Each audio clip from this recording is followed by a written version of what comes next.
Good evening বন্ধুরা। ছোট ছেলে কদিনই বায়না করছিল সাইকেল নেব, তো আজকে ভাবলাম সাইকেলটা কিনেই দিই। ক্লাস 1-এ উঠেছে, ভেবেছিলাম যে পরের বছর কিনে দেবো, কিন্তু ছেলের বায়না আর কমছে না। তো এই সাইকেলটা আজকে নিয়ে এসেছি, দেখো তোমরা কেমন হয়েছে। এখন সাইডের চাকাগুলো আছে, কারণ ও তো এখনও সাইকেল শেখেনি ভালো করে, টুকটাক চালাতে পারছে।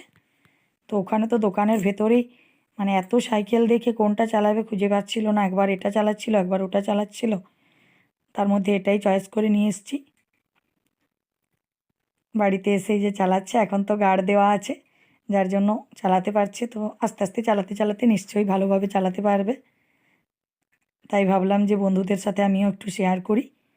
তো এখনও ওগুলো খোলা হয়নি, ওগুলো খুলে কালকে একটু সকালে দেখব। ওর পাম্মাকে চালিয়ে একবার দেখাচ্ছে যে পাম্মা দেখো আমি সাইকেল চালাতে শিখে গেছি। এখন তো বাড়ির ভেতরেও চালাচ্ছে। নতুন জিনিস পেলে তো সবারই আনন্দ লাগে, আমাদের বড়দের তো লাগেই, আর বাচ্চা ওর তো লাগবেই। তো তোমরা জানাবে যে সাইকেলটা কেমন হলো। তো টাটা বন্ধুরা, আজকের মতো এটুকুই। Good night.